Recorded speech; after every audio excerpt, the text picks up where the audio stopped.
1999 था। गांव वैशाली की मिट्टी में उस समय भी एक अजीब सी दहशत घुली हुई थी। लोग कहते थे कि यहाँ रात के 2 बजे के बाद कोई भी अपने घर से बाहर नहीं निकलता, क्योंकि उस वक्त गांव की हवा अपना रंग बदल लेती है। वह हवा भारी हो जाती है, जैसे कोई मरा हुआ इंसान सांस ले रहा हो।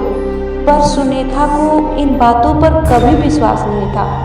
वह 20 साल की थी, पर उसकी आंखों में 40 बरस का दर्द बैठा हुआ था।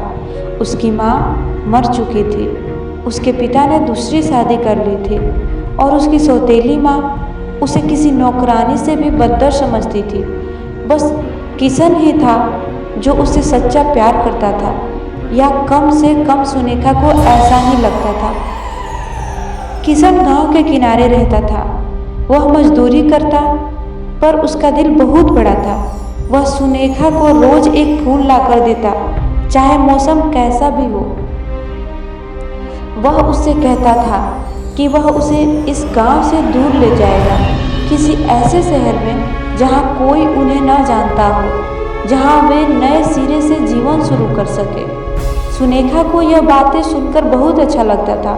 वह किशन के सपनों में खो जाती थी और उसे लगता था कि शायद उसकी ज़िंदगी में भी कुछ अच्छा हो सकता है, पर जीवन को शायद सुनेखा का सुख बर्दाश्त नहीं था। 1 महीने पहले किशन की मौत हो गई थी। गांव वालों ने बताया कि जंगल में सांप ने काट लिया। जब सुनेखा ने वहां पहुंची तो किशन का शरीर ठंडा पड़ा था। उसके मुंह पर झाग था और उसकी आंखें खुली हुई थी, जैसे उसने कुछ देखा हो जो उसे मौत तक डराता रहा। सुनेखा ने उसकी आंखें बंद की थी और उसने उसकी चिंता को आग लगाई थी। उस दिन उसके आंसू नहीं थे, क्योंकि उसका मन इतना शून्य हो गया था कि दर्द भी नहीं महसूस हो रहा था। वह बस खड़ी रही, उसकी राख को देखती रही और सोचती रही कि अब उसकी ज़िंदगी का कोई मतलब नहीं बचा है। पर किशन की मौत के बाद से गांव में अजीब चीज़ें होने लगी। पहले तो लोगों ने बताया कि उन्हें जंगल में किशन की आवाज़ सुनाई देती है। फिर किसी ने कहा कि उसने रात को किशन को नदी के किनारे बैठे देखा है। पर जो लोग वहां गए तो कुछ नहीं मिला। सुनेखा ने इन बातों को अनसुना कर दिया, क्योंकि वह जानती थी कि मरने के बाद कोई वापस नहीं आता। पर उस रात जब रात के 2 बजने को थे, सुनेखा को अपने दरवाजे के नीचे एक कागज मिला। वह कागज पुराना था, मानो 10 साल पहले लिखा गया हो, पर उस पर लिखी बातें बिल्कुल ताज़ी थी।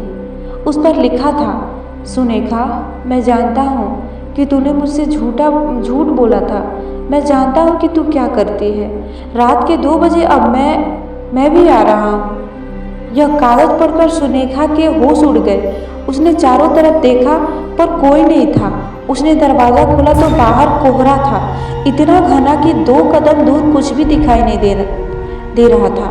उसने आंगन में देखा तो उसे एक जूता पड़ा मिला। वह जूता किशन का था, क्योंकि उसके तले पर एक खरोच की निशान थी, जो किशन ने एक बार कील पर चलते हुए बनाई थी। सुनेखा ने वह जूता उठाया और उसे जोर से दूर फेंक दिया।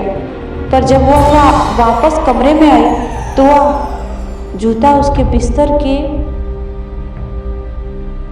पास रखा हुआ था। उसका दिल जोर जोर से धड़कने लगा था और उसके हाथ ठंडे पड़ गए थे।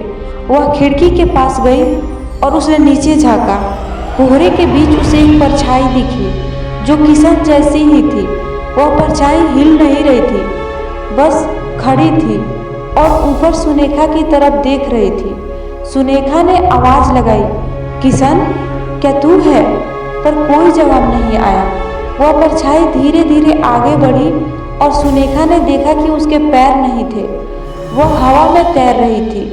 सुनेखा ने खिड़की बंद कर दी, पर उसे बंद करते ही पीछे से एक आवाज़ आई, सुनेखा, मैं तुझसे प्यार करता हूँ, पर तूने मुझे धोखा दिया।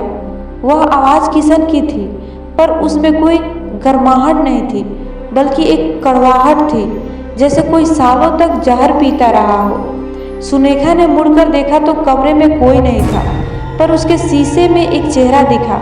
वह चेहरा उसका था, पर उसमें उसकी आंखों के बदले काली खाली जगहें थी। शीशे का वह चेहरा मुस्कुरा रहा था और उसके मुंह से खून बह रहा था। सुनेखा ने चीख मारी और शीशा तोड़ दिया। शीशे के टुकड़े बिखर गए, पर हर टुकड़े में वही चेहरा था और सभी चेहरे उसे घूर रहे थे। वह सब उसका वहम नहीं था, यह बहुत सच्चा था। उसने कमरे से बाहर भागने की कोशिश की, पर दरवाज़ा बंद था और ताला बाहर से लगा हुआ था। तभी उसके पीछे से फिर वही आवाज़ आई, तू कहाँ भागेगी सुनेखा? यह तेरा घर है और मैं तेरा हूँ। सुनेखा ने पीछे मुड़कर देखा तो कमरे के कोने में एक काली सी गुड़िया पड़ी थी। वह गुड़िया उसकी नहीं थी और वह वहाँ पहले कभी नहीं थी। उस गुड़िया के मुंह पर सिलाई की हुई थी, जैसे कोई उसका मुंह सीना चाहता हो। सुनेखा ने उस गुड़िया को उठाना चाहा, पर जैसे ही उसने हाथ बढ़ाया, गुड़िया का सिर घूम गया और उसकी बिना आंखों वाली जगह से एक अजीब सी रोशनी निकली। वह रोशनी धीरे धीरे बढ़ी और उसने सुनेखा को घेर लिया। सुनेखा ने महसूस किया कि उसके पैर जमीन से ऊपर उठ रहे हैं। उसका शरीर हवा में तैर रहा था और वह हिल भी नहीं रही थी। उसने अपनी जान बचाने के लिए प्रार्थना की, पर उसके मुंह से शब्द नहीं निकल रहे थे। वह गुड़िया अब उसके बिल्कुल सामने थी और उसके सिए हुए मुंह से एक फुसफुसाहट निकली।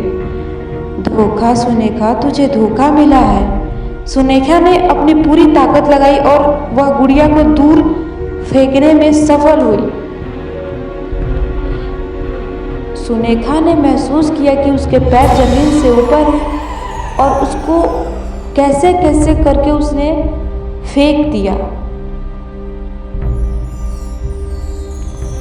गुड़िया दीवार से टकराई और टूट गई, पर टूटते ही उसमें से एक कागज निकला। वह कागज कोई साधारण कागज नहीं था, बल्कि उस पर किशन की लिखावट में एक बात लिखी थी, तू जानती है कि मैं क्यों मरा, या जानना चाहती है?